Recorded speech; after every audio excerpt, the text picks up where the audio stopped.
Great. Good morning, everyone. My name is Steve Hernandez. I'm the Executive Director of the Legislature's Nonpartisan Commission on Women, Children, Seniors, Equity, and Opportunity.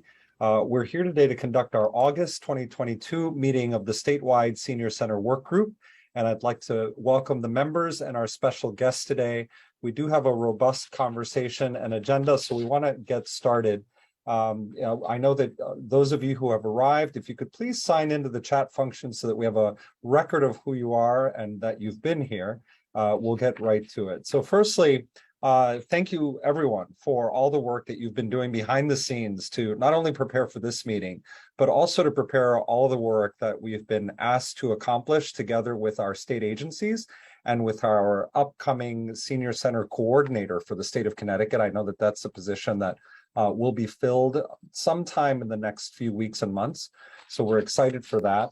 And I know that there's also resources at stake and resources even here on this meeting today.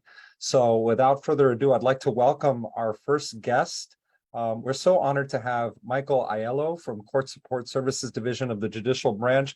Michael, I know that you're going to be giving us an update on senior crime prevention. So welcome, Michael. Good morning. Our office, well, my name is Michael Aiello and I work for Court Support Services Division, Judicial Branch. I'm a program manager here. And I've been here about 25 years now. One of the things I manage is our sex offender treatment contract.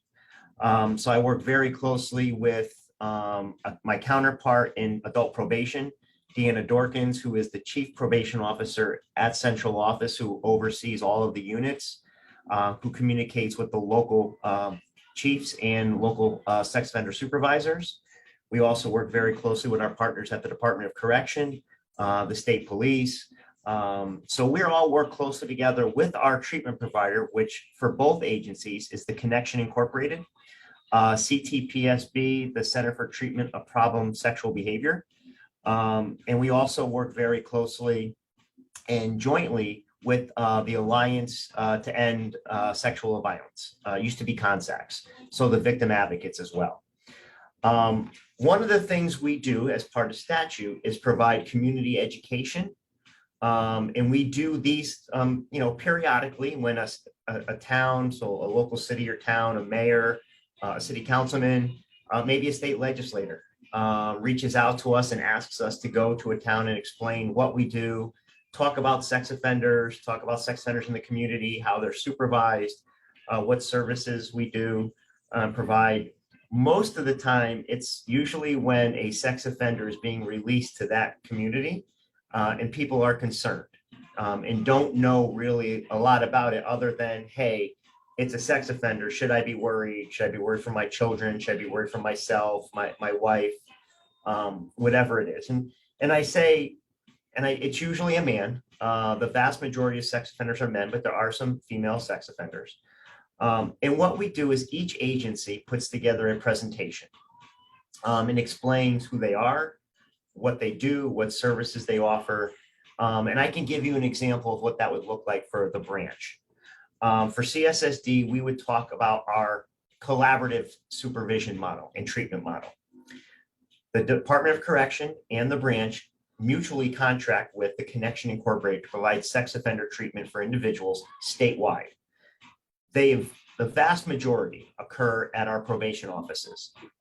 There are several locations where our probation office isn't big enough to accommodate all the groups, so we use parole.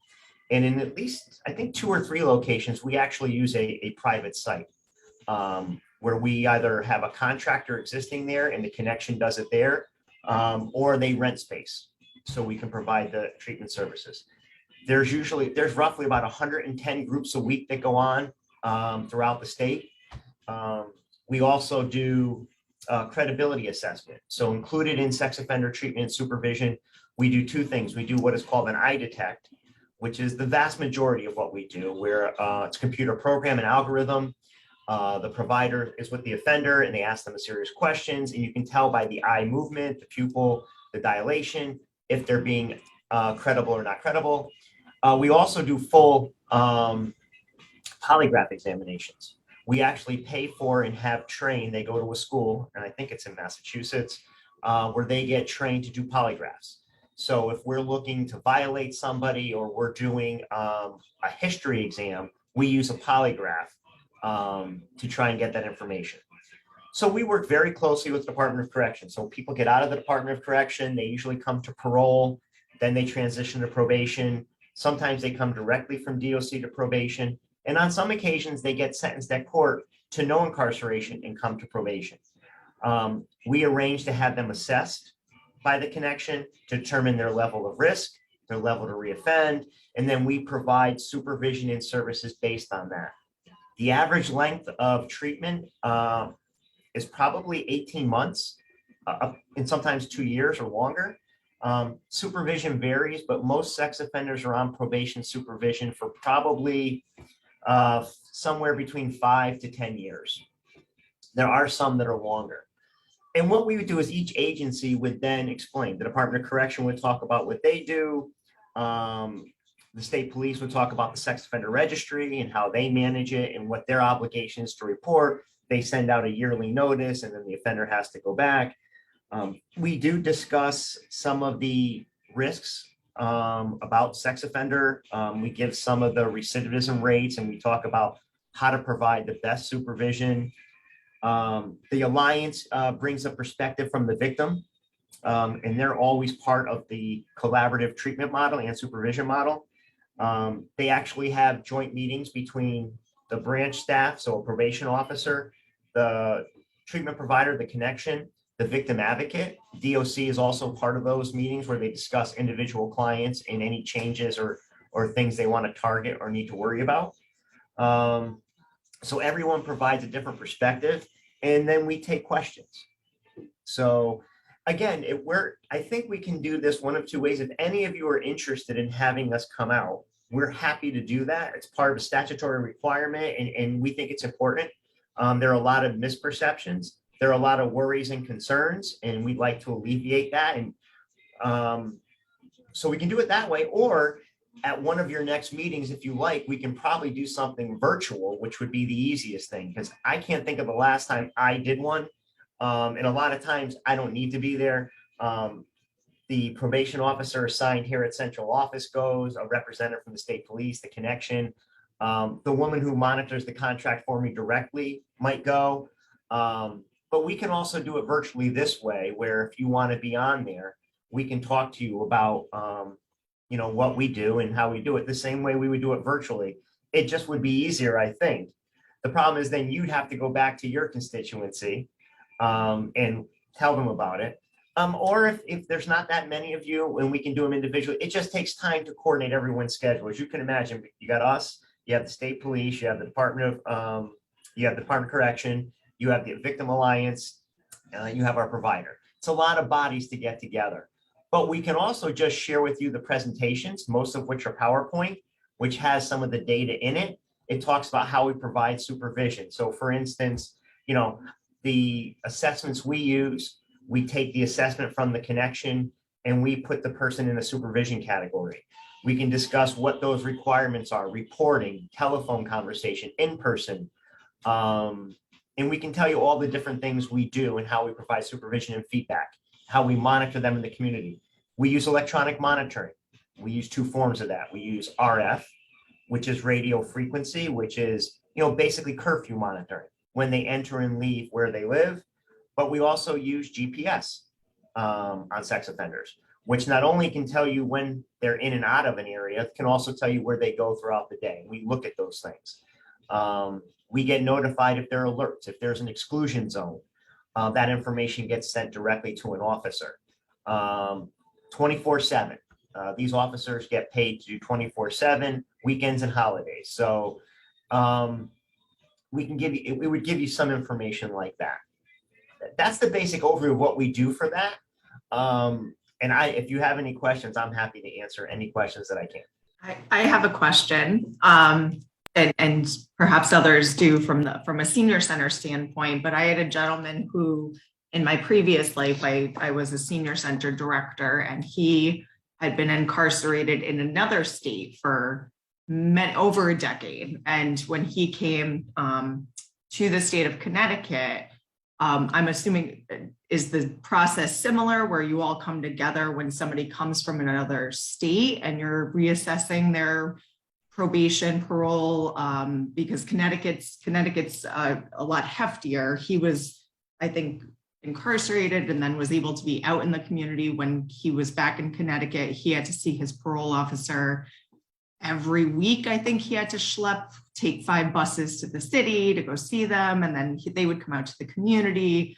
And so that's my one question. Is it a similar process when somebody comes from another state and that state perhaps has more relaxed or different protocols than the state of Connecticut? And then just wanted to note that, my senior center that I used to work at was located in a community center. It was a shared space with children, with a library, and there was an elevator and that kind of thing. So this particular person who became a senior center member, there weren't too many spaces in the town where he could go freely and feel comfortable. Even going in the elevator, he didn't feel comfortable when he started having mobility issues to go upstairs if there was a program or something. He was really confined to the downstairs area where the senior center was. And I had to be very explicit with my volunteers, and, we had conversations about, not bringing their grandchildren in or inviting children into the space because it was a senior center space and, it's a space for adults. And then obviously he and I had multiple conversations, and when there was an intergenerational, because senior centers really like to do intergenerational programming, he knew he was not allowed to attend those particular events. And even after I think he got off probation, he still stayed away, but there was a lot of scrutiny from the other senior center members and that kind of thing. So I know one of those questions was directed to you, and then the other comments were just for, I'm sure I'm not the only one who has had these kinds of situations at their senior center. It's easy to answer the first part of your question. I'm happy to give you what my experience is on those other ones if others want to hear that. Yes, the system is the same. If they were on parole in another state or probation in another state, there's called interstate compact. So if someone gets arrested in another state and live in another state, they'll get sentenced. And what happens is they can be transferred back to the home state. The home state has the discretion whether they want to take them or not. But they would then have them fill out paperwork, they'd be assessed. They'd have to meet all the requirements we'd want them to meet. Minimally what's in that other state, and we can always add things. But yes, we would get them assessed by our treatment provider. We would verify home addresses. Once they're assigned, if it's parole and they're assigned an officer, they would then make a referral to have them start weekly groups. If that's what there's a phase 1 and a phase 2, they would start phase 1. If we thought they needed GPS or electronic monitoring, we would do all the same things that we do for someone coming out of our Department of Correction. We would try and set that up prior to them coming. But the most important thing is going to be their address. Where are they living? And if someone does not have an address that the officer, whether parole or probation, feels is appropriate, they could say no and it get rejected as part of an interstate transfer. But yes, we are going to be very, I think in general, I think we're very cautious in how we supervise, how we manage risk. I know a lot of people don't like to hear some truths about sex offenders. They are not all the same. It's easy to think they are all the same. It's easy to say, oh, here is someone and, this is what they do and they're always going to do this. Recidivism rates don't back that out. They don't support that. The likelihood that someone recidivates with another sexual offense while they're on supervision, that's what I'm talking about, the 5 to 10 years, whatever it is a lot smaller than the regular recidivism rate for the general population. It doesn't mean they don't recidivate, but they're usually technical violations. They're around treatment, sometimes around substance use, sometimes around housing and where they live. It makes it very difficult for us to provide supervision if someone's homeless. It's hard charging your GPS bracelet in the woods.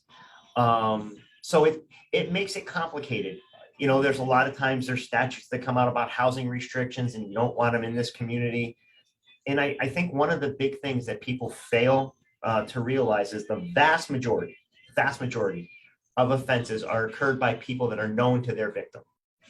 In many cases, that's family, close friends, people that have an association with them.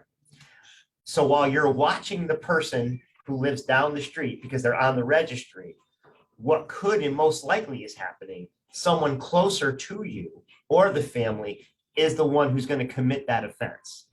And I think it's very counterintuitive for people to see or hear or understand that, because they can't imagine anyone that close to them would do that. And I'm not saying you should mistrust everybody. Everyone should always be cognizant and cautious about who they leave their children with, who they're engaged with, because it's not just children.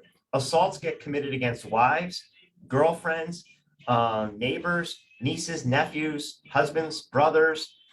It happens all the time. And I think that's one of the things, and that's part of the education we do.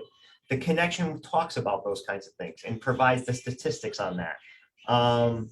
It doesn't minimize the concern that the community has, because we understand that as well.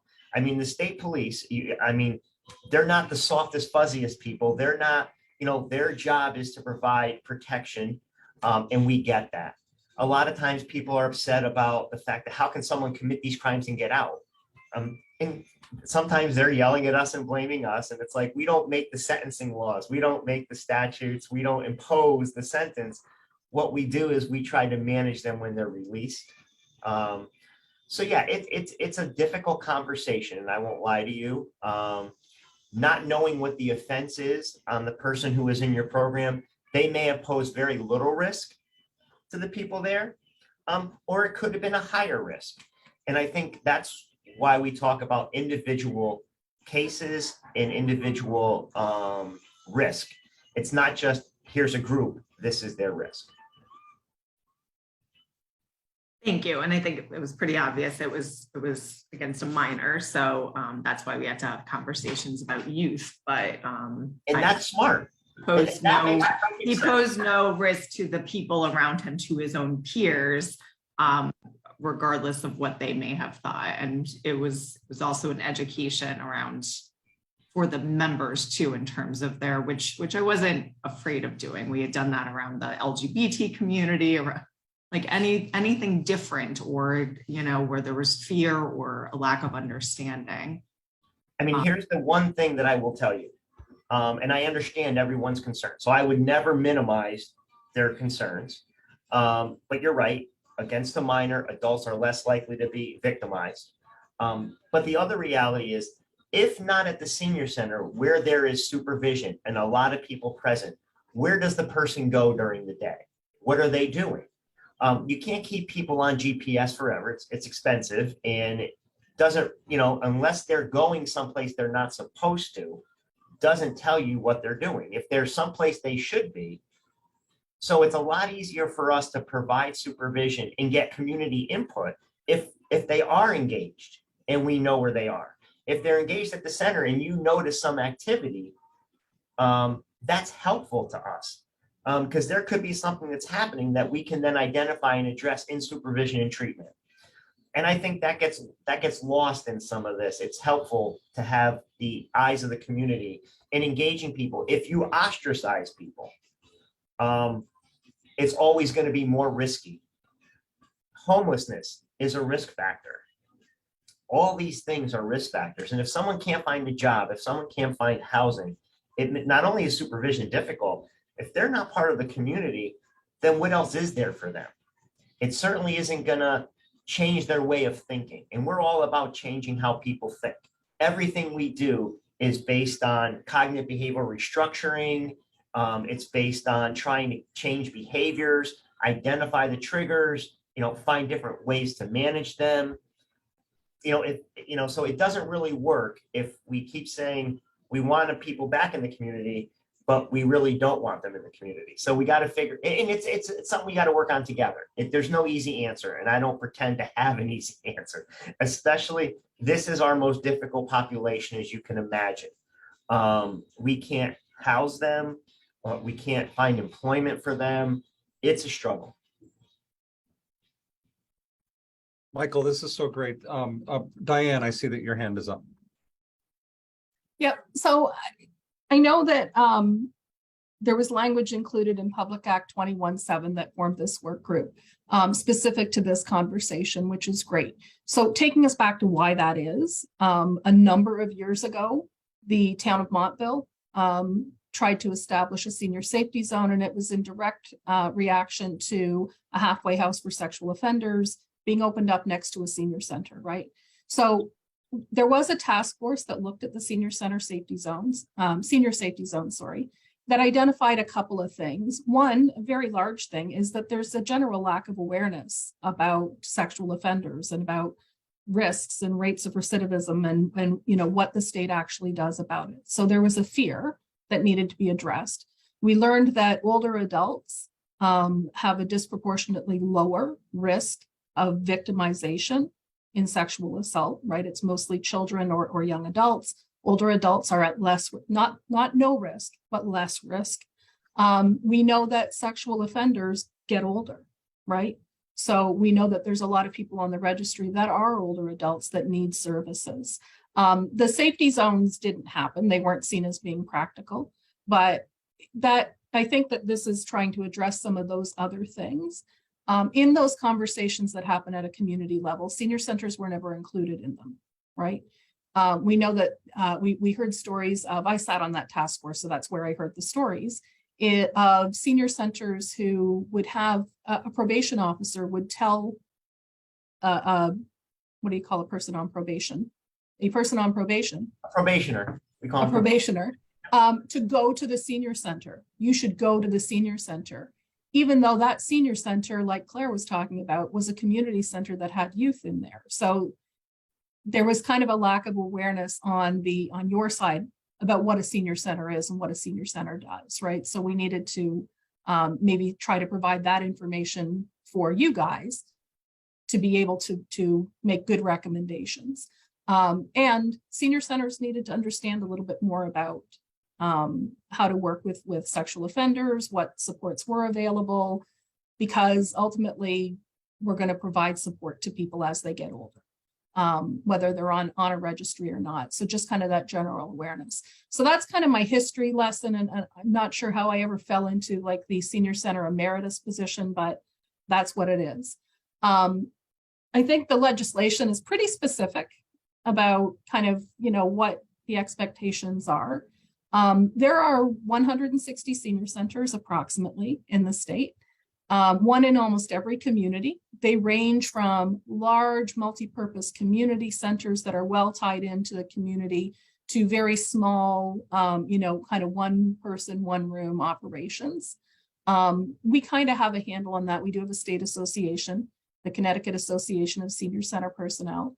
I know senior housing was included in this, even though we know that people cannot go into senior housing if they have any kind of a record, but there's also a senior housing association, CARSH it's called, and our state unit on aging, and I'm looking at Claire Cody, provides liaison to that. So I think when we look at doing kind of that statewide reach, to do, you know, maybe an annual general training on this is what kind of what you were just talking about for senior center and housing professionals. Mm-hmm. Our associations can probably work with Claire to do that. It can probably be recorded so it's available on demand. And then I think you have, like Montville had some serious concerns. They may want somebody to come out and talk there specifically.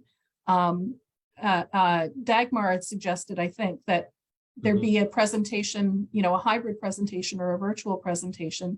And we've had some success with doing that with senior centers across the state, where it's for participants, but we do one presentation that people can, you know, show in their center, and you can have hundreds of people participating at a time. So I think there's kind of those three things, and just those general tools and resources, so that when Claire has that issue, she may not have known who to contact. So because it's not part of our regular information and referral. So who is it in the state that takes care of that? So I think those are kind of the pain points. The legislation was very specific, but it actually was very much watered down from what the original intent was with senior safety zones. And this is kind of a more reasonable approach. Right. So, I would suggest this. If this is something you guys want, the larger, the better, because it is difficult to get everyone together and it's usually after work in the evenings. So if we can do it a virtual way, I'm sure that's something we can work out. We can talk with our partners. We can set up a meeting with you guys, Stephen and Mike. I don't know if you guys, maybe we can set up a meeting with the group and have this discussion. But what we can also do is, it might be, and it makes sense if that chief probation officer went and had a conversation with you, because I can listen, and I'm not going to hit our staff with a bus. I like to sometimes, because sometimes it's like, but I can see them saying, yeah, you go to the senior center, it's a good, and there's services available. They might be able to help with housing, because our probation staff are not housing specialists. None of them do that.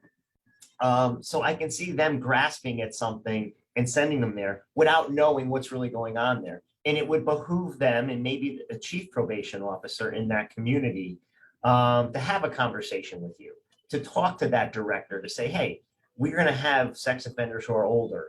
We want to make sure we can engage them in a safe manner. How do we best do that? I think that communication is important.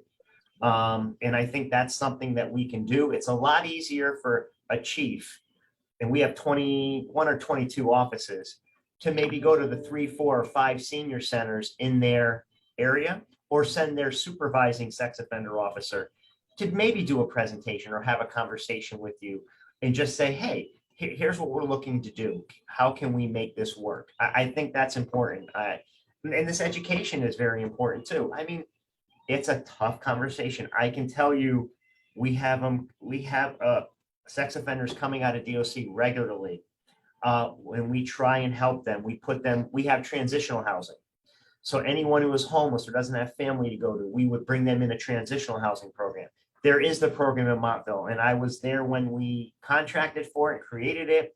We actually set up, if I'm not mistaken, I think they still meet, a community safety meeting that happens periodically, where they meet with local folks, the police, and have that conversation. We contract for that with DOC. We've just started doing some rapid rehousing, where we've included sex offenders as well, for people on probation in Hartford, who are coming out of DOC, who are homeless or unstably housed. We're trying to put them in an apartment. And again, working with the landlords, they know who they are. We've been doing some scattered site housing in conjunction with the Department of Correction to put them in apartments. And that's for all ages, not just seniors, but we've been slowly trying to do it, but you can imagine it's not easy. And there's probably, I don't know, 3,000 to 5,000 people on the registry right now. And if you can imagine, I guarantee you there's probably another 2,000 to 3,000 sex offenders or people who are convicted of a sex offense in DOC. It's not a small problem. It's not a small population that we have to try and manage. And the more communication, I think the better. Thank you, Michael. I know you have to leave soon, but Beth has a question as well. And it's a quick question. It's actually a quick kind of statement. Until people have this as a concern, they know nothing about it. Right. I'm going to speak from a youth minister perspective. We've had this at our church, and the gentleman came back to church, and of course we had to go through your agency too, but also through the Diocese of Bridgeport because of all those problems. But you don't realize the complication of it, and you also don't have what I hear, Michael, is the humanity for it. Because if you react and have no mercy, there's going to be a problem for that person as well, because I really believe about the isolation and the rehabilitation, how important that is for somebody. But the extreme reaction of people that have very strong feelings about all this makes it very hard to integrate a person in that, can be welcomed, should be welcomed. So, and I think if in the senior center, when I was listening to what Claire was saying, I was starting to think, I just had somebody come to volunteer in our wood shop and found that he had a record and didn't know really where to start at first. So I think if this has a larger presentation in a way to all the senior center directors as a primer would be good. And then if we needed something more specific to learn how to reach out and really understand the complexity of all this too. That's great. I mean, I am happy. And it might not be me, it could be someone else, but we are happy to work with you guys to figure how best to get this information out to the communities. I would just tell you 169 cities and towns is daunting. So I don't know that that could ever happen. It would take years to get us able to do that. I think the virtual piece, making the presentations available to you by PowerPoint or maybe a recording, we can figure this out. We live in a world where we can do these kinds of meetings. We can do counseling sessions. We can do this. And I think it's important because that's the biggest issue. It usually only happens. I can tell you, I've been at the branch 25 years and I've been doing sex offender treatment for probably 20 or more of those. And within a handful, one handful, how many I've had to actually go and do, because it's only when someone gets released that causes the population to go crazy. And the last one, big one that I was involved was Pollitt, who was released to Southbury, and Southbury was, up in arms. And what they don't realize is that's where his family is. He has a stable house and home there. It's how can we say no to that? I mean, because we can say no to an address, but we have to have a justification. And to provide appropriate, adequate supervision, that was the best place for us to provide treatment and supervision. But it's hard for the town to get it. And we understand that because until it hits them, they're worried about their children. Now, his offenses were against adult women. I don't know that your children are at risk. I won't say they're at no risk. They're probably at less risk. But that's not an easy conversation, and people don't want to hear that when they're fearful. And we get that too. And that's part of this whole thing. And that's why we go with the state police, Department of Correction. We understand that. Thank you, Michael. And what you've done is you started a conversation, which is really great. We have Marina's hand up and then Dagmar. So I definitely agree. This is a difficult conversation. In New London, we had on occasion, throughout the years that I've been with the city, people would walk in and they would have this type of background and a record. So staff, the comfort of the staff has been an issue. We have 2 female bus drivers. Actually, right now we only have 1. And she's expressed, feeling uncomfortable transporting this gentleman to medical appointments or, errands and so forth. And that's something that we wanted to offer to support these members as much as possible to be functional in our community. Is it possible to request that they be accompanied? I mean, I don't know if the probation officer has this kind of time, but just to, on occasion, accompany the person to an important appointment. If there's a transportation resource that's available in a community like our senior center, but where the bus driver, where we want to offer the service, but the bus driver doesn't feel comfortable, is it possible to ask of the probation officers to accompany the person? I will say anything is possible. If you know who the probation officer is, and I would hope you did, you should reach out to them. You can always reach out to their supervisor or the chief in that office to have this conversation. It may require scheduling, where there's a day where they have to do field work anyway, where they're willing to go and take that ride to go do that, or maybe provide the transportation themselves and say, you know what, I will pick him up and take him to that appointment. But yes, anything, I think any and everything is on the table, and you should have those conversations. And I think it's okay to do that. I don't know how the chief, how that officer, how the supervisor, what time is available, what time isn't available. But I think they would all understand and be considerate of your request. Thank you, Michael. Dagmar. Yeah, I think the education of participants is particularly important because I think some of the generations we deal with, there are a lot of victims that are among us in seniors who had it within their own families, who will talk to us directors, but not the greater population. So when they hear something, they get a very strong reaction. So I think educating participants so that they feel a little empowered and comfort, because they really do care about the children in the community and the people in the family. So I think we can't miss that piece, that there are so many silently suffering with what they experienced when they were younger. They may not be a target now, but they were then, and they just suffer silently. And I'd like to see that somehow addressed by your department in helping us to make them feel comfortable, not be overreactive, or, deal with how they're feeling. And I think that goes to having the victim advocates there, having the treatment providers there. So there's not just criminal justice, there's also resources available for counseling. And I think it's interesting that you say that, because it's true. A lot of the offenders were victims at one point, but not every victim becomes an offender. Right. So it's a circle, and you can make yourself crazy trying to follow it.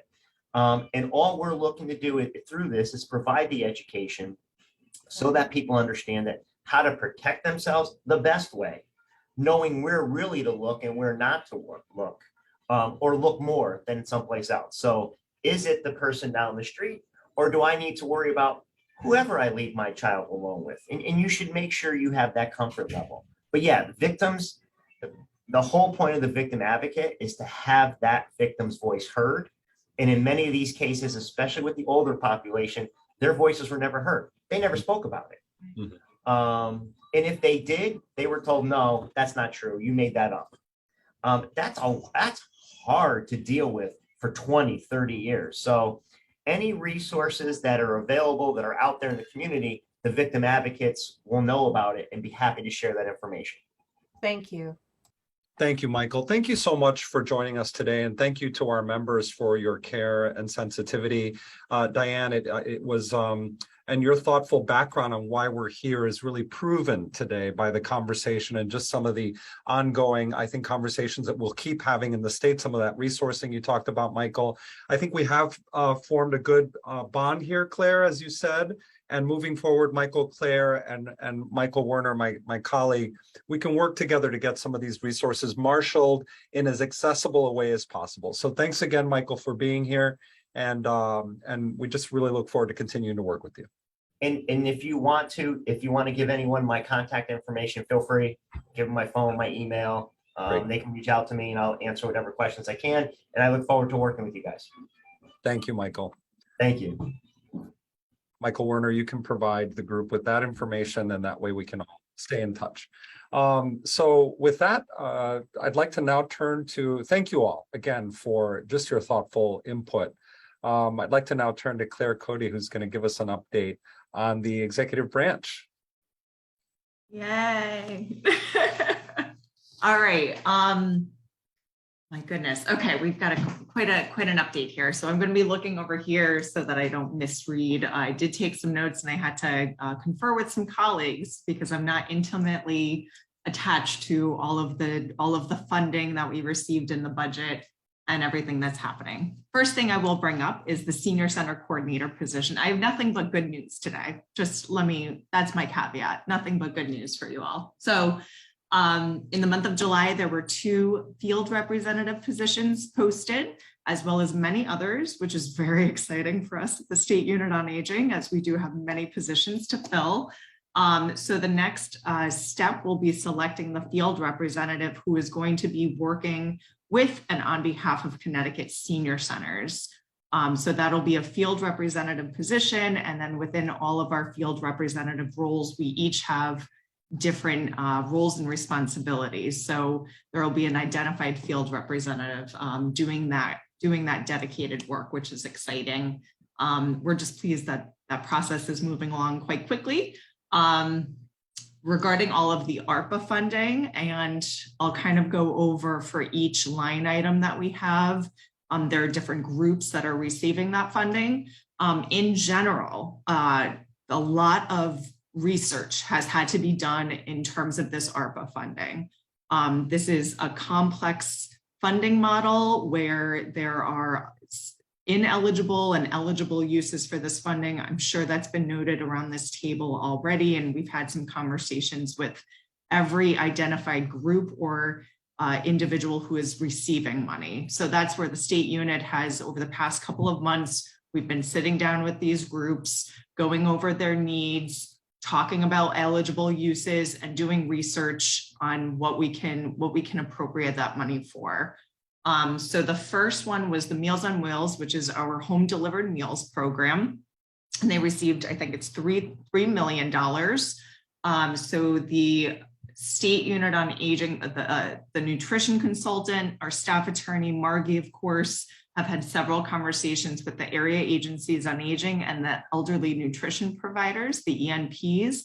That money is, as far as I'm aware, going to filter through the AAAs down to the elderly nutrition providers about possible uses. From what I understand, transportation really seems to be a challenge right now in getting meals out to individuals. And so, as well as the increased price of commodities. So what the state unit and the ENPs have really been focusing on in their conversations are those two particular items. That includes the transport of goods, production, staffing, and delivery of meals as well. So they've had several conversations.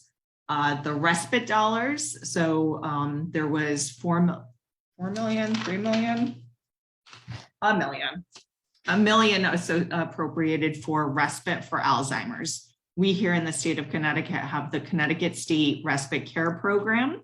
And we already have ARPA contracts actually with our area agencies on aging for some increased services through that program. So what we're going to do is actually proceed in amending those contracts and including that dividing the $1 million up between the 5 area agencies on aging to further increase the utilitarianism of that program for individuals caring for folks with Alzheimer's and other degenerative diseases. So, so we'll be working on amending those contracts soon. They've asserted that they could use the funding to increase those services. Senior Center money. In June, we met with CASP, the members of CASP, for a conversation about Senior Center needs and initial ideas for the ARPA funding. CASP was lovely enough to compile a list of funding ideas and needs that senior centers were looking for support with this particular funding. In that same survey, members were also encouraged to identify some roles, responsibilities, some ideas for the senior center coordinator position. So Margie also has had separate conversations with several individual senior center directors to gather more information that will help us put together a dissemination plan. And those are senior centers that might have multiple senior centers in the same community and nonprofit senior centers, really trying to get an idea of the challenges associated with the allocation of this funding so that we can be best prepared in making our dissemination plan. In early August, we were able to sit down. If you recall, there are 5 senior centers that were each appropriated an additional $100,000. And so instead of having individual conversations with all 5 of them, we were able to bring representatives together from all 5 senior centers or municipalities rather, which was really great. For some, this was kind of their first time hearing about this funding. And for others, they were like, I got a plan. I know what I want to use this money for. And so that conversation was really good because they were able to share ideas. And we were able to, because we anticipate some of those rough plans coming in sooner rather than later, because they know how much money they're getting, in that particular line item. It'll help us fine tune what we need from senior centers and what we're looking for so that we can cut a check and keep on rolling with the project. So that's pretty exciting. Yeah, and those senior centers were all, we knew and noted to them that they would all have a piece of the 10 million as well, since those were 5 specific senior centers, and in some of those communities where those senior centers were housed, they actually have multiple senior centers. So we also had to note that allocation of $100,000 was specifically for the senior center that was listed in the budget. That's it. That's all I got. I think I covered what we have. That's great, Claire. Thank you so much for those details and kind of connecting the dots on the complexity, because I think for everything that you're helping figure out, everything that you're helping kind of your agency figure out is a service to the senior centers that are trying to figure out on their own what to do and what resources are available. I think, I think when we first got the budget several months ago at this point, I think we all were like, oh, this will be great. We'll cut checks and everyone can, and as we delved in more, Mary Jo's laughing. I mean, like, it's exciting, right? It's exciting stuff, but there are 4 funding pathways, and under each pathway there are 37 eligible uses, and for each one there's different reporting. So just thinking how to do this as efficiently as possible and administratively easier for you guys and for us. I think I noted months ago, we can't get away from some sort of application process with this funding, just because we're going to have to report to the state, who's going to have to report to the feds. And we've also talked around this particular table that this is the first time that senior centers are getting direct funding, like explicitly like this, from the state of Connecticut. And there's a real opportunity here to show the utilitarianness and the effectiveness of providing senior centers money and what we can do with that. So we're going to think as broadly as we can and try to fit needs into categories where we can. There might not be opportunities for everything though, but perhaps there's other opportunity to look for other funding sources in the future for those specific ideas that people have or needs. That's great. Any questions or reflections for Claire? Go ahead, Beth. Oh, you're on mute, Beth. Go ahead. I always talk before I unmute. Sorry about that. Will the application for these monies come directly from the state unit? So this money won't go through the area agencies, the applications will be from you directly. Yes. So that's a good question, Beth. So for the senior center funding, whether it's the 10 million or the 500,000 for the individuals, the 100,000 for the individuals, that will not be streaming through the area agencies. Okay. That would be a lot for them. Yeah. It would be a lot for them, and they're as I noted, they're getting a lot of other money. So they have identified that they're very willing to assist in getting the word out that the application process has started. So that was really great. And I know that each one of them has their own senior center kind of relation. So we will rely on them to assist us with that. What we anticipate is in the month of September, being able to send out something formal to town leadership saying, hey, here's a grid, with the dollar amount that your town is going to receive, maybe some FAQs to get people thinking about it if they haven't already started thinking about it.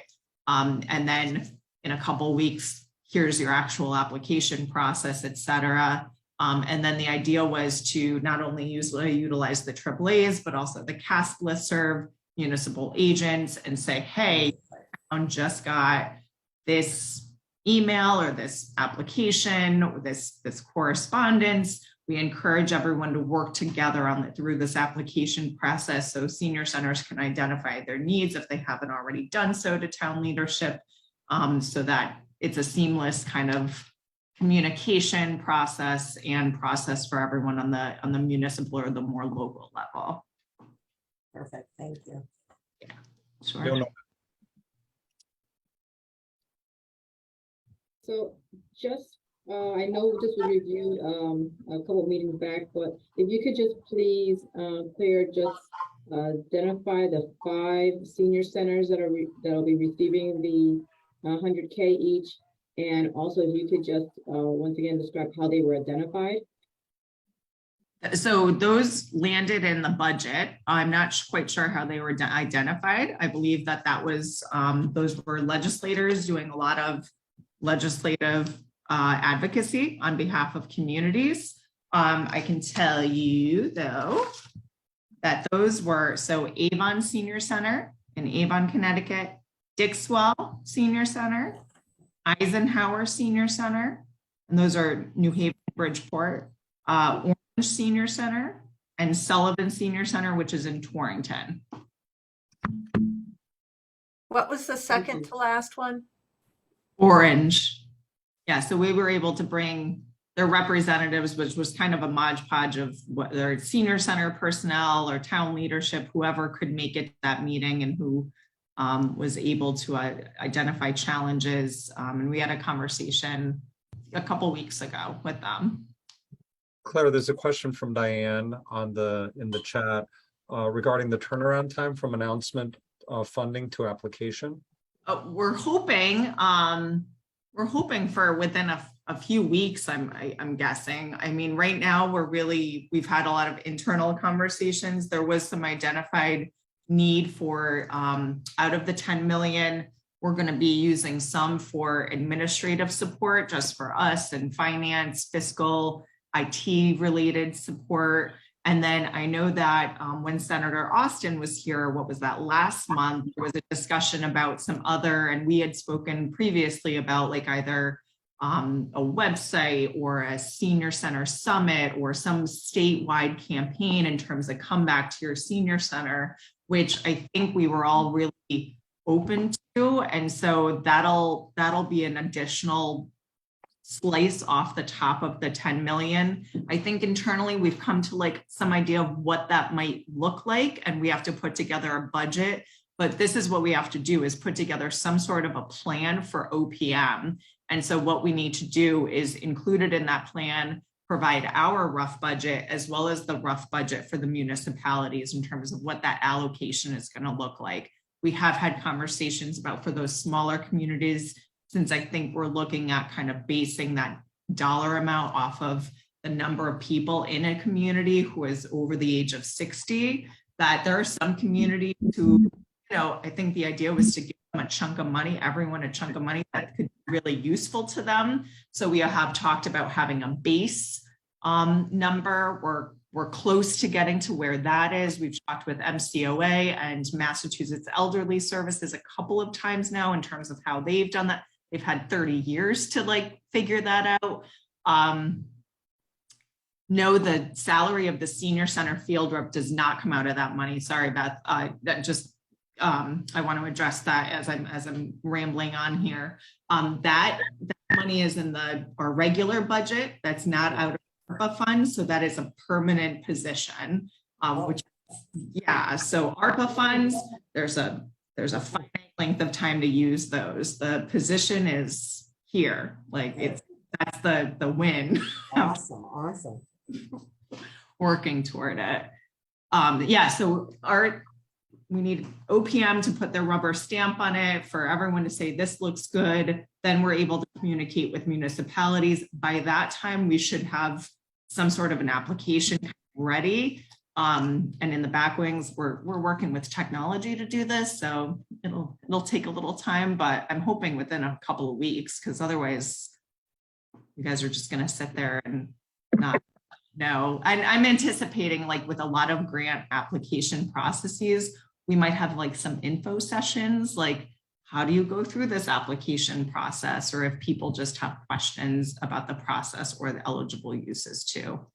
Right. Sorry, Dick, your hands. So Claire, one of the reasons was asking about that time frame is that I've got to imagine, because I was there, hard for a senior center to imagine and start visioning how to spend money when you have no idea how much money is there, right? So it's hard to know where to dream. The other thing is, and kind of to Beth's point, where she's in an area where a group of senior centers work very closely together. So to give time for those kind of collective plans to come into play as well. It sounds like there'll be enough money so that if I run a senior center, I can put 10,000 towards maybe a joint plan to do something and keep some money for another plan. So just to have that time in between the announcement of how much money there's going to be and the acceptable uses and planning how you're going to use that money. We really do want to get the biggest bang out of this and show the most impact, because this is one-time funding, but we want to make the case for ongoing funding, right? So yes. So I should note that we are looking, obviously, we'll have to do a finite cutoff for applications at some point because these funds have to be obligated by the end of 2024 at 12/31/24. But we anticipate this being a rolling application process. So that'll help with giving people the time that they need to make those plans. If it's connecting with other centers to make, larger plans or something like that. I didn't know, Diane, if you were looking for a quicker turnaround time. That's why I was like, oh, it'd be great. But obviously we really do. And I think in our communication with town leadership, as it will be with CASP and other senior centers through the AAAs, like we're really going to encourage you guys to talk and to note the challenges and your needs of a senior center. We know some people are already looking at capital expenditures, like what you would call your capital improvement projects, like renovations and that kind of stuff. But there might be other needs and needs that, maybe 2 months ago weren't right there at a head. So you'll have some time, and part of the rolling application will be good for you guys. It'll be good for us. So we don't get 160 applications, 169 applications all at once. Yeah. But good note, Diane. So the other thing that I wanted to say is, so timing is always a difficult thing. In an ideal world, this work group would have done a lot more work before the money was available so that we would have identified things that could be funded, right? Because there's those two kind of areas in the mandate. One has to do with support and assistance that's meant to be provided, and the other one has to do with the activities of the work group. But as we're working through our mandate, it would probably be a good idea to keep in mind funding could be possible in the future and what directions we want to go with making recommendations. Absolutely. Absolutely. Especially when you talk about, I think there was language in here about training and senior center resources, like even the conversation today, I don't think I've heard, I've been a member of CASP in the past. I don't think I've heard explicitly a conversation about sex offenders in your community and your senior center. So if that's like now a topic where you're like, yeah, that would be really good for everyone in the senior center community or leadership to have available to them, or a policy around there, like that kind of stuff that you should be keeping in the back of your heads in terms of needs and what could be facilitated in the future, for sure. Yeah. And Stephen, I'm not sure if you have kind of a work plan for working through those specific mandates, but that identification of training, that's one area, right? We can identify what are the areas of training that senior centers should have, and a plan to meet those, because it's been scattershot. And we don't have to recreate some training because a lot of it's already out there. It's curating it.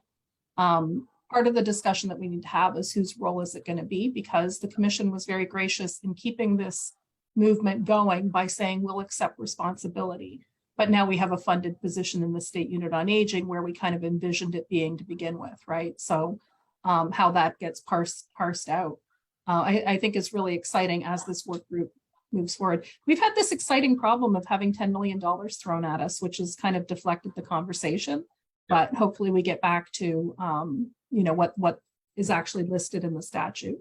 Well, there's also other opportunities that are emerging, actually coming together, right? There's the work of the Age Well Collaborative, which is really dynamic. And I think there's going to be a lot of resonance between what they're finding in community, the resources that they're calling out, and how it is that we can broadcast those resources across the state. Because as you said, Diane, it's not necessarily a matter of reinventing the wheel. A lot of our senior centers are doing amazing things, and a lot of our state agencies have great resources. How do you cross-pollinate is really the question. And do we do that in an annual convening, or do we do that through periodic workshopping in the way that Michael Aiello described? That's the sort of thing that we can continue to work together on as we build that work plan.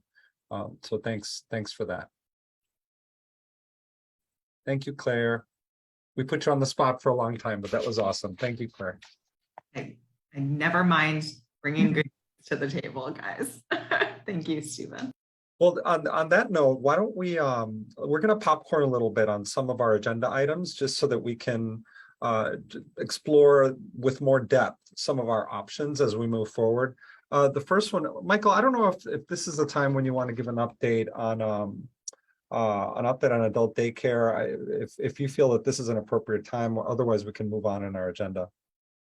Yeah, I'll quickly go over that. And similar to what Claire was discussing, DSS has been doing some conversation. Sorry, Michael, could you move closer to the microphone maybe? Like you're in an echo chamber. Can you hear me now? Is this Yeah. better? Perfect. So I've done some outreach. I spoke with Denise Cesario, who is a member of our senior subcommission and who's with the Elder House in Norwalk. She's had some conversations with DSS. They're still similarly in a planning stage about it.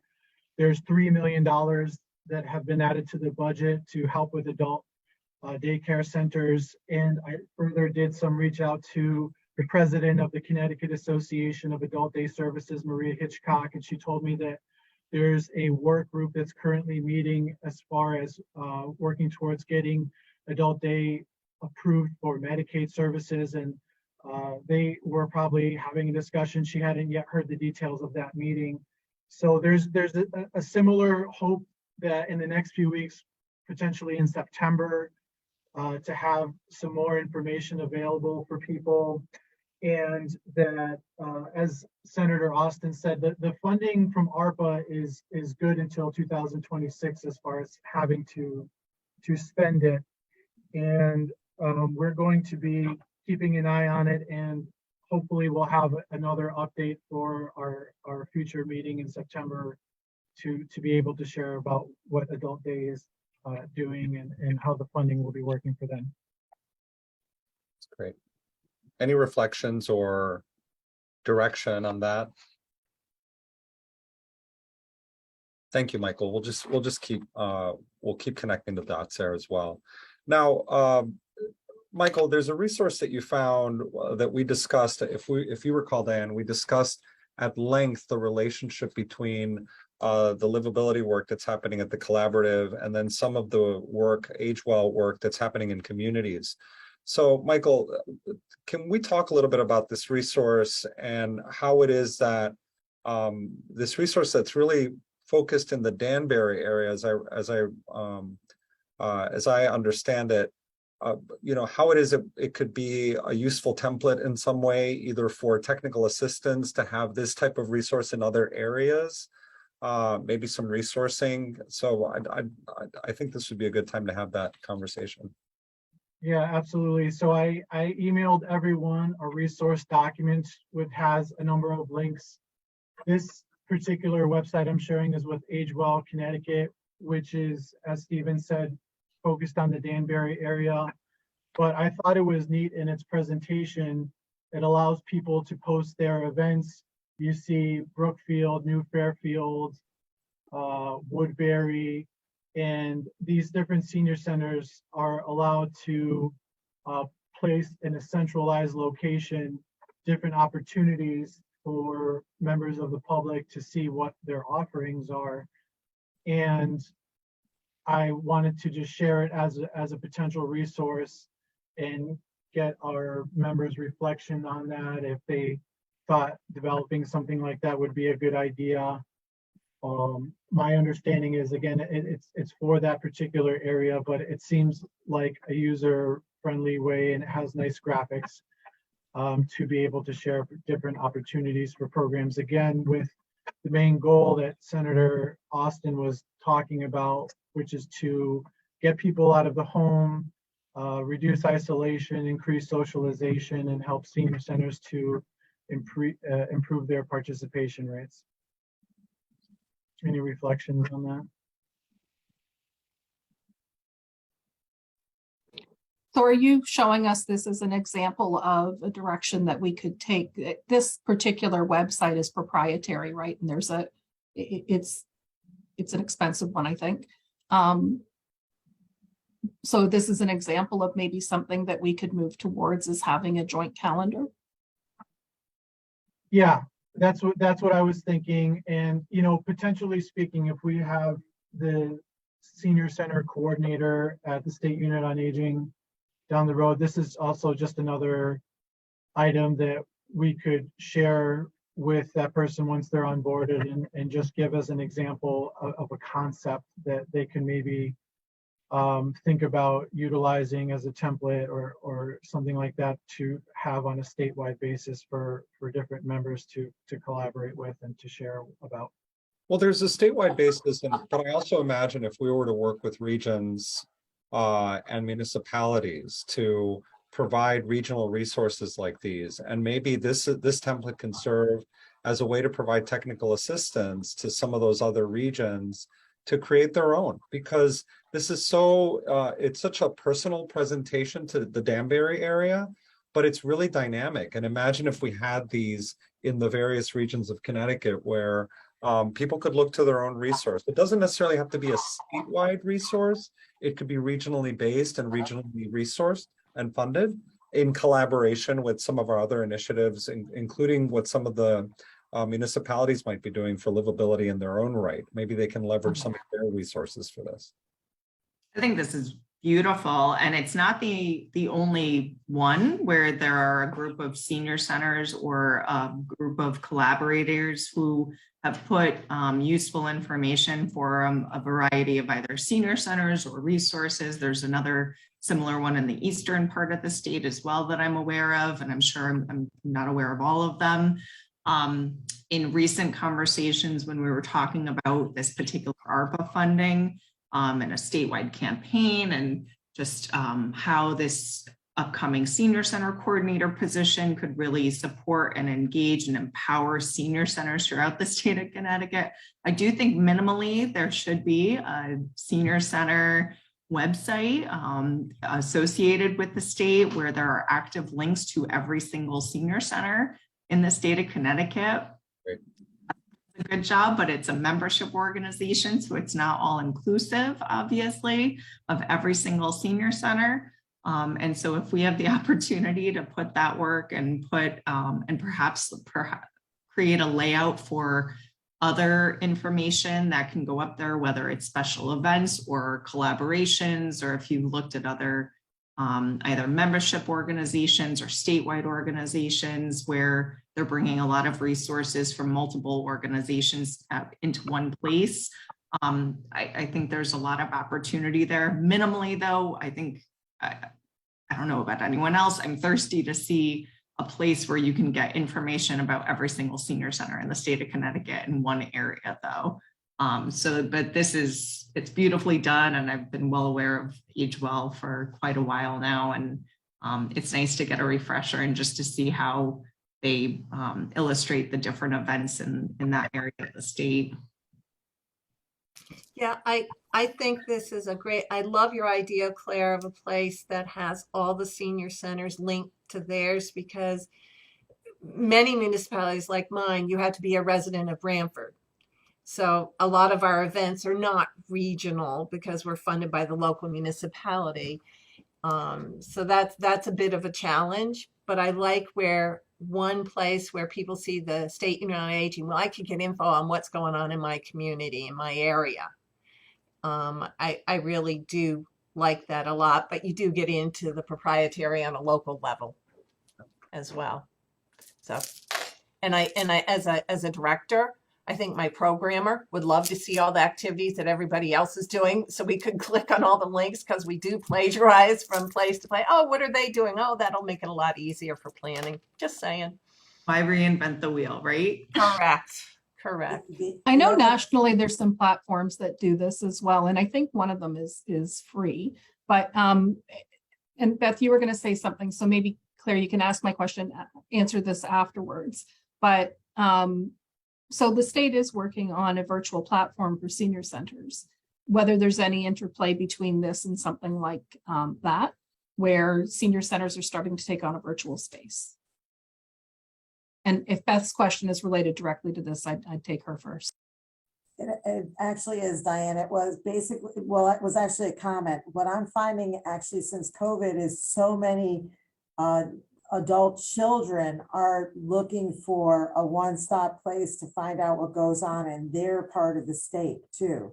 many more inquiries than ever before. And not that they're ever going to be coming to Connecticut, but they want to know what's going on in Connecticut, and they're in California or New Jersey or somewhere else. So this would be helpful also to all the folks that are looking, that have a caregiving role as their parents are aging, to understand what's going on geographically. I also think was nice comment, Diane, that you made. Fairfield County works very close together. I actually, before these meetings, always ask for a list of their suggestions, and then I report on the meeting too. I think that it's really important that we do as much geographically that way. That's going to be something that I think we would speak to the field rep about, that the field rep would get specifically to know each of the regions of the state, what they need too. So there would be this one place that would have the listings of what's going on to get to each senior center. I think that's an awesome idea. And then get specific once you get into that geographic location. So really, this is really beautiful. Thank you so much, Michael, for showing it. And I'll, Diane, sorry, Michael, Stephen, whoever I just cut off. I just wanted to address Diane's question about the virtual senior center project, which we are progressing forward with. And actually, when we spoke with CASP about this ARPA funding, we also spoke and formally introduced the virtual senior center project that had been underway since late last year. So it was all around, actually our conversation overall was all around social connection, engagement, how to get people back to senior centers, and how to engage individuals who couldn't necessarily make it back to your senior center. So we are progressing forward. And as much as I get frustrated sometimes with things taking a lot of time, it might time out kind of perfectly and very nicely, where it might be in line with the ARPA funds project as well.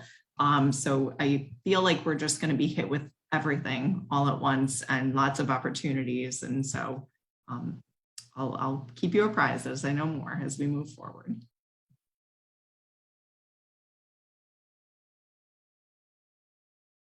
That's great. Thank you so much. Thanks, Michael. Thanks for sharing that screen. And you know, I think part of this community of practice here that really has been built by the Senior Center Working Group is being able to share what's happening around the state and around the country. So thank you, Claire, and thank you, Diane, for that as well.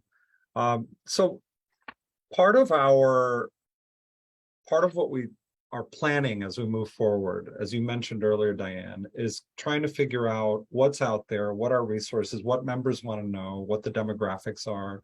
And we had talked about before this Massachusetts Council on Aging survey that was done for FY 2021, and how that might be useful, not verbatim, but in terms of us thinking, what sorts of questions should we be asking across the state? What kind of information should we be collecting, including, hey, what do you want to know, or what can you teach? And perhaps using a similar platform to do that. So we just wanted to pick your brains on that for a bit. Is there an interest in a statewide survey of some sort, a clearinghouse, perhaps, put a different way, so that we can kind of figure out the landscape as we move forward? I think it's an imperative. Yeah. So one of the issues we've always had is that we don't know enough about senior centers in Connecticut. And there have been a couple of attempts to collect information, but they're always limited, mostly by capacity, because they're done by one person sitting in their kitchen, right? So I think that that's an imperative. One of the reasons why the Massachusetts survey is successful and gets really good engagement is that they get money. So it's a requirement. Mm-hmm. And that's kind of always been a challenge, but I would see that as a primary role of maybe this group to initially, but of the State Unit on Aging, is to start collecting that information and adding to our body of knowledge. When we were talking to the gentleman earlier, being able to identify whether a senior center is co-located with children might be a good thing for us to know. So, you know, we have no idea how many people participate at senior centers. How do we show our impact if we can't even show our outcomes or our output, right? So I think it's an imperative, And the devil is in the details of how you collect and maintain that information. That's great. I know, I know that one of the things that we're doing, and Michael reminds me that we are discussing what that might look like, what that kind of information collection may look like with the Age Well Collaborative. And I wonder if our role could be in garnering some sort of resources for this, right? How is it that we can marshal resources either to the collaborative or to a set of organizations coming together to do that data collection? I think would be interesting, maybe looking at at some of the funders that we work with to see if we can bring extra resources for this work would be useful. Why reinvent the wheel in this space, but at least having the bodies and the people who are willing to do it. I think that would be great. As I think about, so thank you for that. Let's keep thinking about what sorts of information. I know we're taking notes here, we're recording, but what sorts of information we do want to find. And Claire, we'll work with you closely to get some of those data points that will be uniquely Connecticut. I think, in reviewing what Massachusetts asked and needed to know and wanted to know, there's some, I think we can give it some Connecticut flavor there as well. We have such diversity in Connecticut, even in a way that we don't have in Massachusetts.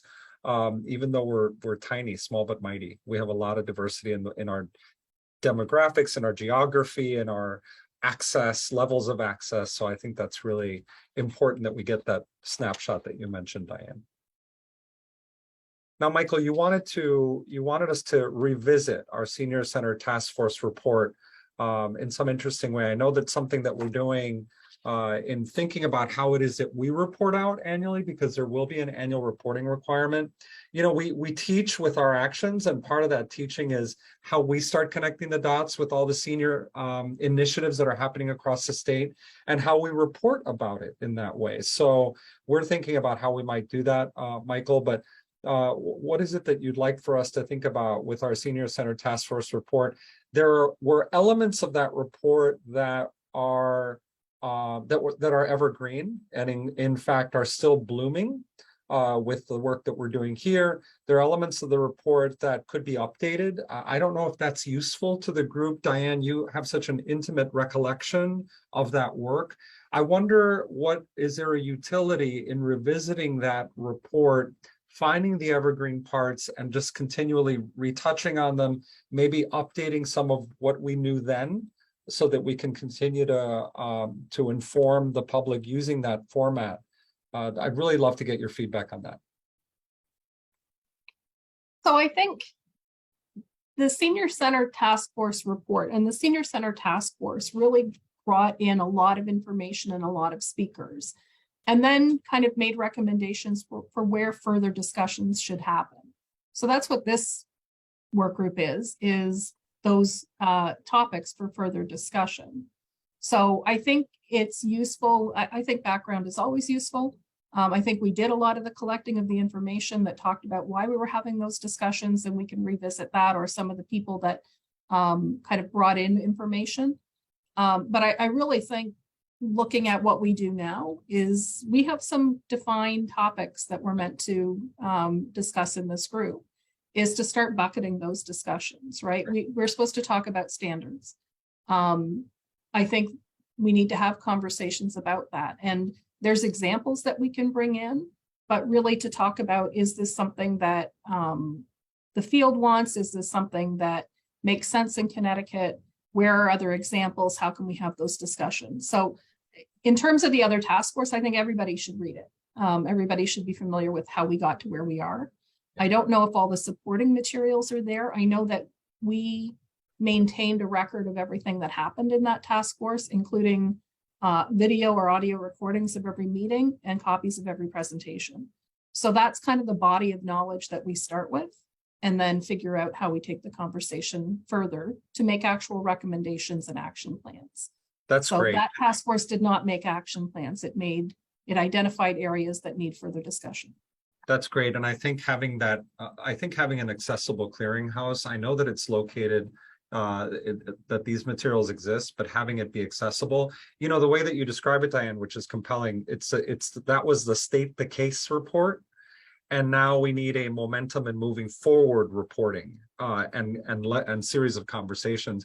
Now, on the conversation of standards, I wonder if at our next meeting, we might start now to coordinate our next meeting to really hone in on standards, what that might look like, what are some best practices that are done in other places.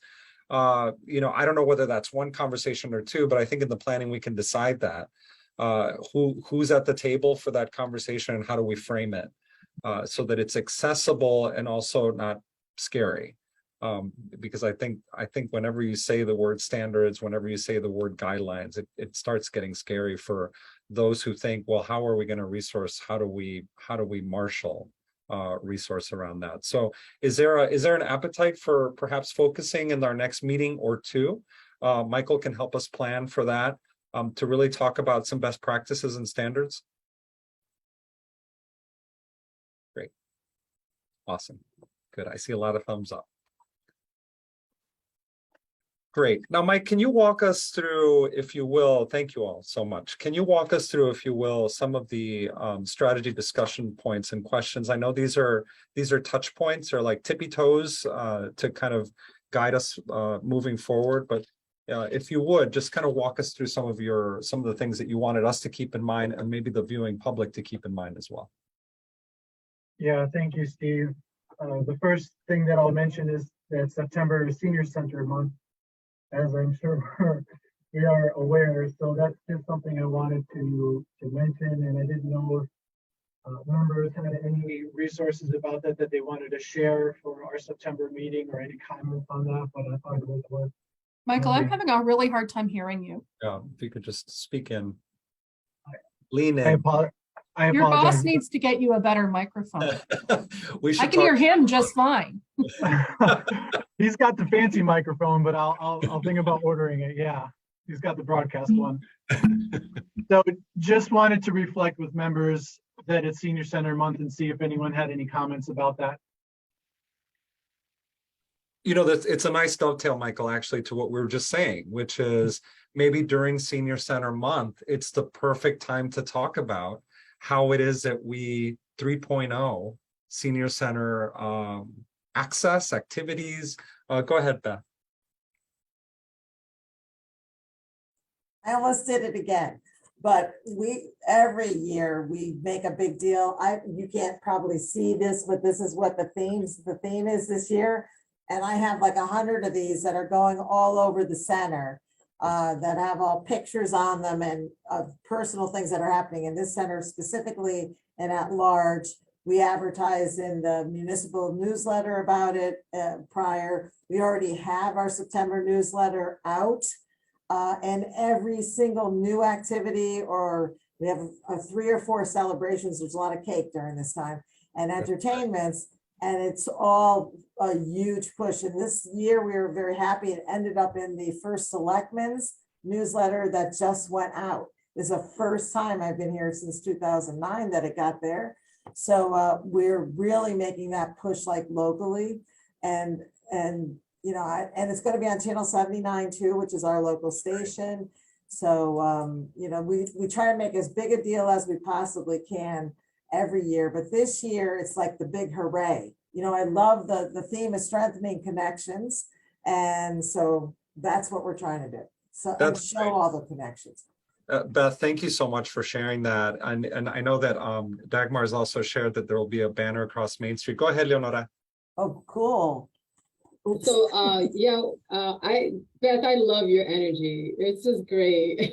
It really is, and for us, we're preparing by actually having a open house for our whole community, because one of the things that happens is that we have an adult child that will come in or call and say, I'm looking for something for my parent, but I've never been there, and we really want to get them involved with it. So we're actually opening the center in the evening from 5 to 7 or 5 to 7:30, however the party goes, and really highlighting like samples of what we offer. So we have a lot of interest in our yoga classes, our fitness classes. So they're going to be able to sample that. They'll even be able to sample our our cognitive program that we have here, our errands program, which is a respite program, so people can see what a day in the life of a family member going to that program would be like. So you're adding music. We have a session band that practices here, so they'll be practicing or playing along. And we'll have our volunteers who are kind of our stewards of what our center is. They're not only members, but they're not only members of the senior center, but they're actively involved in the senior center as a volunteer. And they'll be tour guides, kind of showing people as they come along. So everyone here is invited to come as well to see our center and everything we have to offer. And we're doing this early enough in the month. We're gonna post this on the 8th of September. Yep. That if it is popular, it might be a continued thing that we offer, or do it twice in September.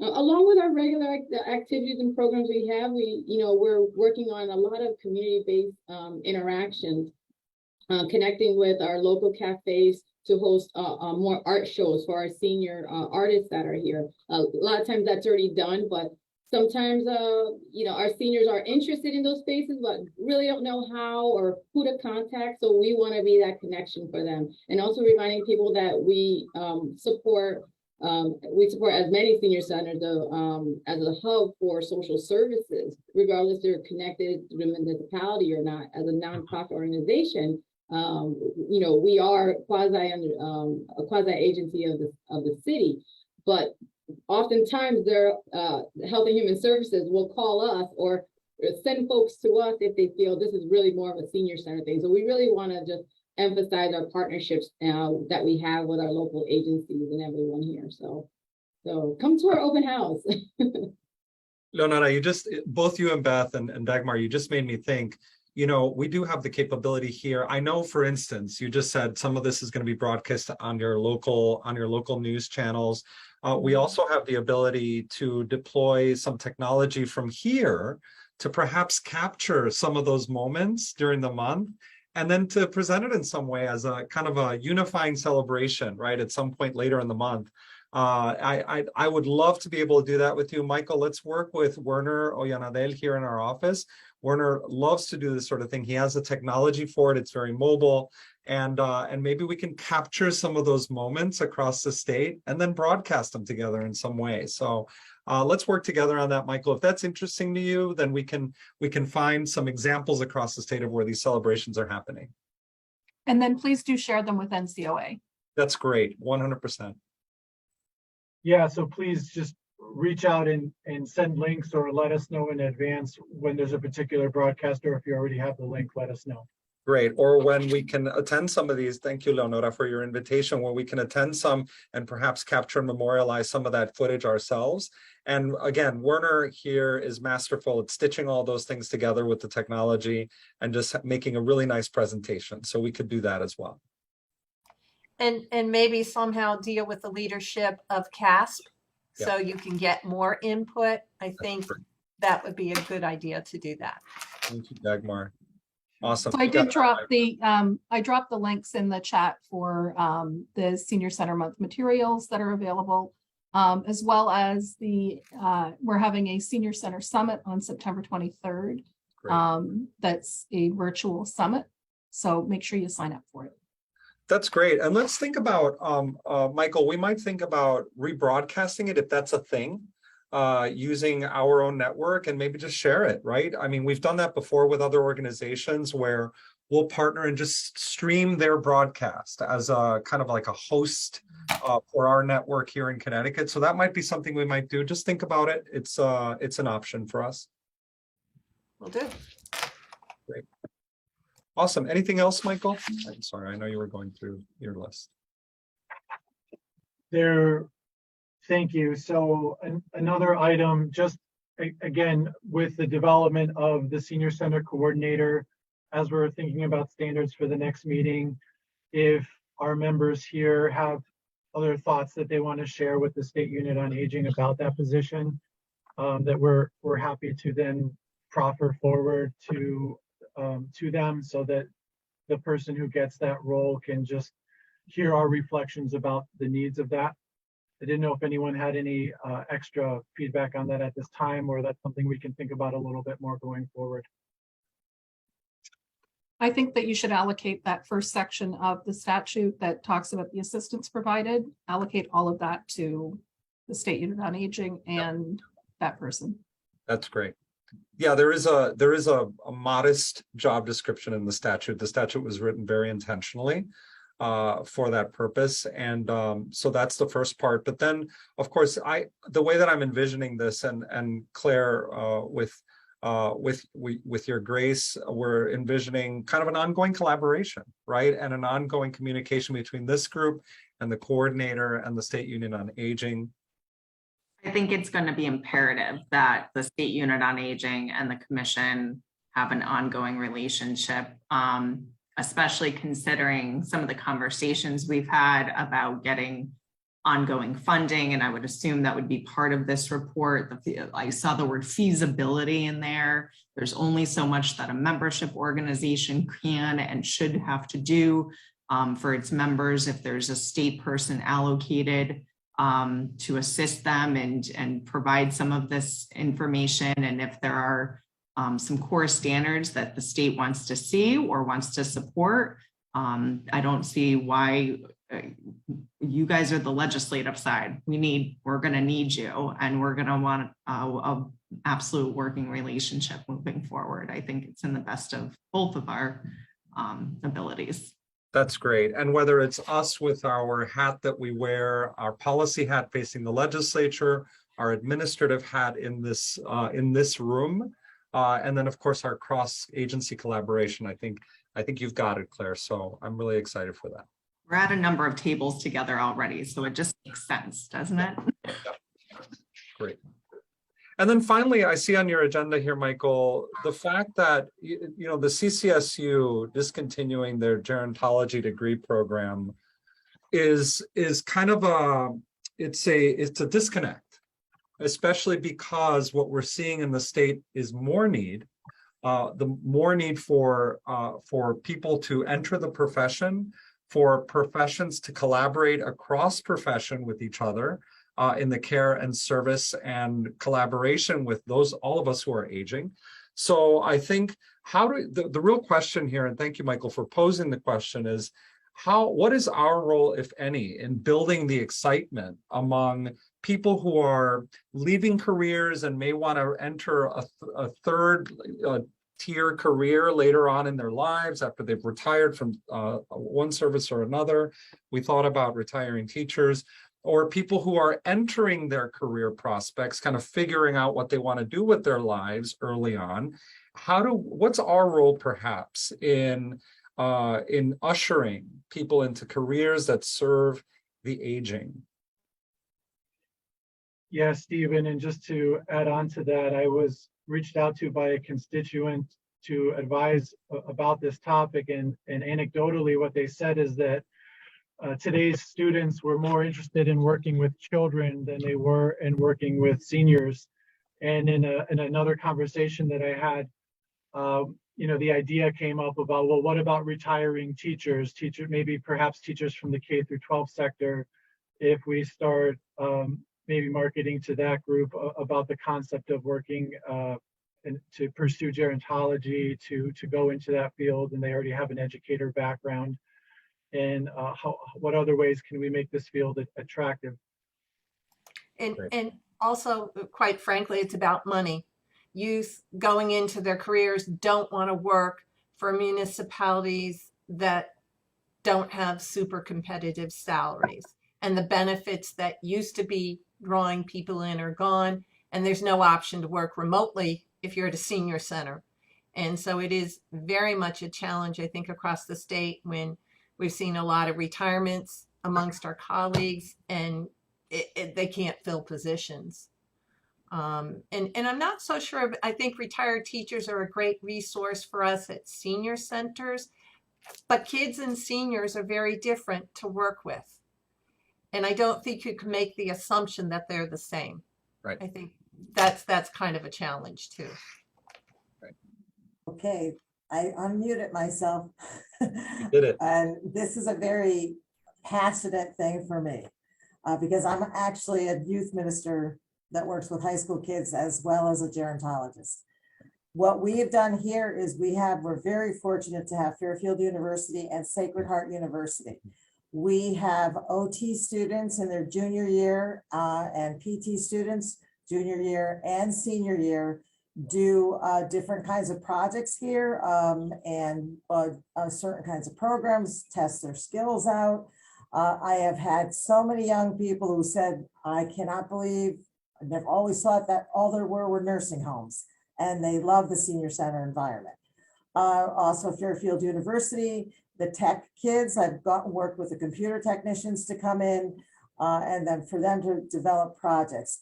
You have to expose young people to the exciting portions of being with people that are living books. And I will tell you that I did it when I was in Stratford, also with Quinnipiac, with OT and PT students too.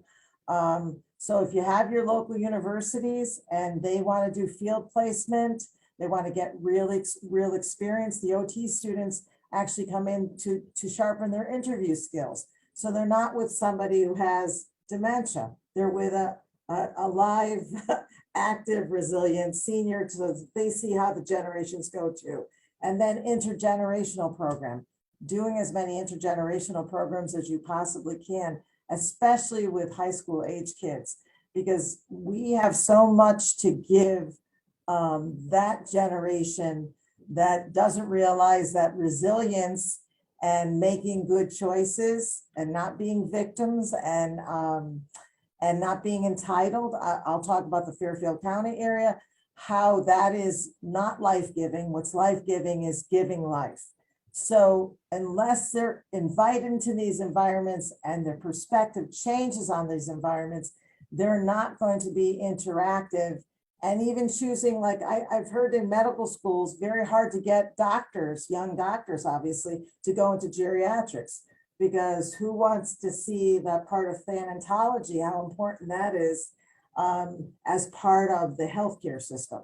So I think exposing as many young people, when they're training already for something, and on the community level, that we're near Norwalk Community College, we took journalism students in to do life reviews and to write people's life stories. And the hysterical thing is that the seniors themselves said that we didn't know we were so interesting until we read about ourselves. And the synergy of some of those kids it was really something to see them coming into this environment and interviewing people. So I just would encourage you, as much intergenerational stuff, and really from high school to college, because that's where you're gonna really change the way people see. They don't get to see grandparents. Like, I'm a little Italian lady. My parents are from Italy. We grew up with grandma and grandpa as, the kingpins, and so enriched because of that. But because we don't live in a society that way so much anymore, these kids are not getting the idea that, my goodness, look at this wealth of wisdom, or look at this whole life that went by and all the struggles they had, and they made it. Look what they did. So it's just imperative and integral, and we're missing that at this particular point. And I think COVID also gave a 1-2 punch. And I think these kids need to be re-energized to feel hopeful and to feel how empowered they are and how potent they are. And older people can do that, and then older people thrive because of that too. So I'm sorry for stepping on my minister's bench, but I'm telling you, it works, folks. Do it. Thank you, Beth. Diane, go ahead. Beth, we all need a little preaching sometimes, so I'm happy you're able to do that for us. And now let me bring us back down to humdrum. I think when we're looking at the buckets of things that this work group looks at, I think that workforce development is an important one. CCSU, I think, stopped their graduate certificate, but still does have a very active undergraduate program in gerontology, and does a lot of internships. In fact, Andrea June, who's a professor there, is the chair of the Connecticut Healthy Living Collective right now. So they're very involved in senior center work and engaging.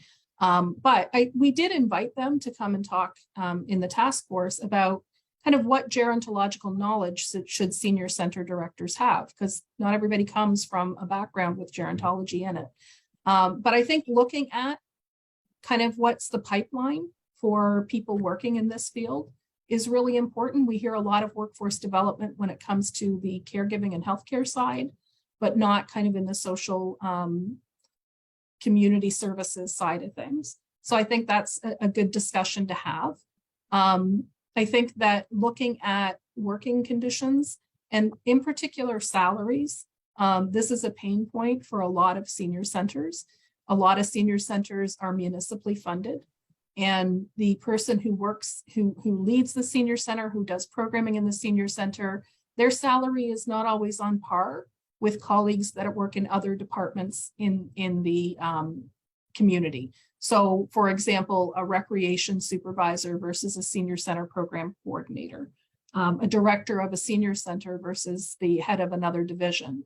The salaries are not on par, and it's a serious issue. It's hard to bring people into a field where you're signing up for a career's worth of being underpaid. It's also a very challenging subject for people in senior centers because they're municipal employees and it's really hard to speak up about things. Mm-hmm. So I think that's something that as part of our looking at workforce issues within senior centers, we should try to have a discussion or make recommendations along those lines. I think we have to. I will tell you, in the profile of senior centers that we did like 10 years ago, the people who run senior centers, there was something like 30 different titles for them. So it's really hard to do any kind of salary comparison when you have somebody who's a manager, somebody's a municipal agent, somebody is a director. And when their responsibilities might include nothing other than, one person doing their job to managing a multifaceted agency that has a facility and lots of staff. So it's hard to do those comparisons, but I think looking at workforce and in general is a good bucket for us to have. Great. Thank you all. Yes, Leonora. And if I could just add in, Diane, you were talking about municipalities and how salaries and wages are. Nonprofits, we are in a different classification altogether, where sometimes we're not even at the same level.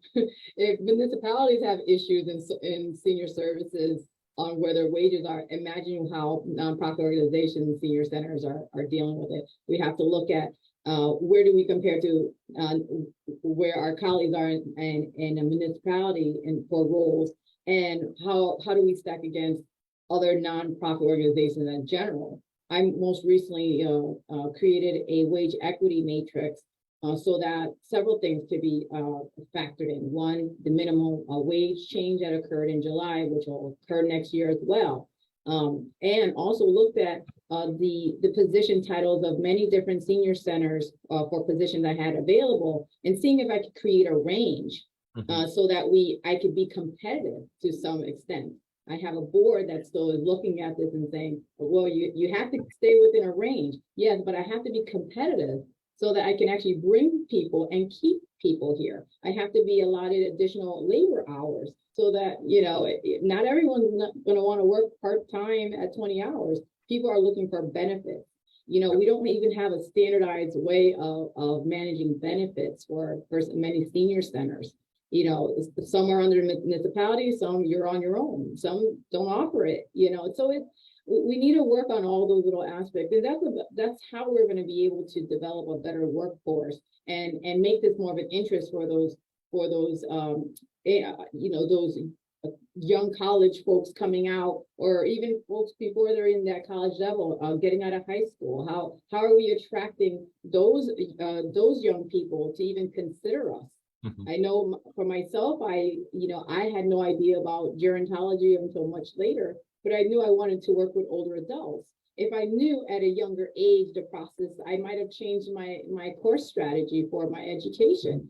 I probably would have said, I would have ended up here anyways, but but many other people would say, that's not a job for me. Or what's the excitement in working with someone who's older? They may not realize how it works with the lifespan. So we need to educate our folks, give people a basic knowledge of gerontology, working with older adults, how it differs from town to town, even if we are not able to get some sort of standard way of how we practice. That's great. I'll never forget that, and I can't remember her name, so I guess I might forget, from the Watertown Senior Center, and she was on the task force, the Senior Center task force. And one of the legislators said, if you don't have enough people, senior centers need to get more volunteers. And she reacted immediately and said, nobody ever asked the assessor's office to get a volunteer. Nobody ever asked the police department to get volunteers. Why is our work not valued and seen as professional? And I think we need to change that and make it so that our work is valued and is seen as professional. That's great. They don't see it that way because we don't tell them it is. Right. Thank you, Diane. And that's always the thing that's happening in nonprofits. It's, well, just get another volunteer. Now, I can't really complain because I have a staff of over 30 people, from per diem to full-time equivalencies. And I understand that there's many senior centers that are trying to find 2 or 3 people just to do the work. Right. But even with that amount of folks, I would prefer to hire staff and have volunteers as in that level of volunteer. I want our volunteers to help support, but we need staff for our jobs, for the way we're going to be serving older adults in our communities. How can we? Yeah, like you said, how can anyone expect there to be volunteers running the show all the time? You need to pay people. You need to pay fair wages. We need to be above fair wages and give them what they need to do the work for us to be able to serve our population. Well, Leonora, with all those volunteers, whether you're nonprofit or municipal based as well, don't you need a volunteer management system or somebody to coordinate? And that's something I know CASP has had a number of roundtables. I feel like as somebody who used to use volunteers, they would be like heading my groups. They would be running groups, and I would put them in this role of responsibility, and they would volunteer to do it just so I had one contact person for these different groups. But there's still, you as the director, or you still need staff to put out fires, to manage, to support, to empower people. And so I think your notes about educating and empowering, and then Beth's about immersing, getting people engaged, actually engaging with older adults. And we've talked a lot about intergenerational opportunities and how we can, I think it's lovely to see that's like individual senior centers have these relationships with other systems like the state university system. I think we could do a better job at connecting, whether it be for programs, but it could also be for internship opportunities. I don't know what I would have done without some of my interns in the past. Mary Jo had a couple of good comments too I don't know if Mary Jo, you want to unmute. Yeah, I think I agree with everybody that we are professionals in this field, but we're not recognized as professionals. We all come from wildly different backgrounds. And I think when we are looking at training and we are looking at what to offer senior center staff, that trying to enhance our abilities, but on a professional level. Massachusetts has certifications for their professionals, and then you must follow through with CEUs. I don't know if that's a direction we eventually go in, but I think that standardized training, I can remember coming into this field from a hospital, and I had certain areas I really had great skills in, but writing a newsletter, never did it before. My management training that I got at the hospital was applicable to working at a town, but Mhm. then the town does things differently. So, it's how can we pull that together, especially for new directors, new senior center staff? Because as Diane will always say, if you've seen one senior center, you've seen one senior center. We all do very similar things in the widest range of variety of ways that possibly we could. So I think the training is important. I will go back to that. That will also lend itself to being professional. And I hate to say it, but I also think that in the towns, that the reason sometimes our salaries vary and stuff is, again, they're just dealing with seniors, they're dealing with the older adults. That's all we're doing. I'm sorry, I do community-wide events, I do events that draw people from other states. We do intergenerational events. So I've been told, well, I have a very limited reach. Well, no, I don't. I have a wide reach in this community, and I touch not only older adults, but the families who have older adults that they're concerned about. We also, have older adults raising grandchildren. So now we're hitting the schools and the So I think that, again, it's going back to how do we get that out there that we are professionals, but we also have a wide reach within the community and an important reach. And so going back to looking at not only our training, but maybe also research on the importance of what senior centers do for the community. Mhm. How are seniors dealt with in the community? Again, I've brought it up once before that, my budget will only keep maybe 9 seniors in a nursing home for a year, but we have 3,500 older adults on our registrar that we at least do one thing for a year. And we keep contact with them. We keep them paying taxes in the community. We keep them as volunteers in the community. So again, it's trying to also not only look at how professional we are, but how important senior centers are to the community. Great.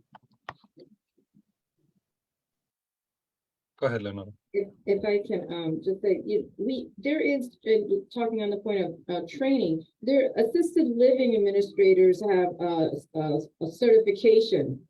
So that oftentimes in job description you'll say assistive living administrator certificate, required, etc. I would love to see then, as part of this group, a development, most likely I would say through the coordinator, for the coordinator position, a senior center director and training certificate, where obviously there'll be a cost to it, but a reimbursement back to that community, to ensure that new folks coming onto positions will be able to have that specific training. And I think that's all going to come out ultimately with what we come up with when it comes to practices and standards here. So in our next meeting or two, I'd like that to be part of the focus. Right.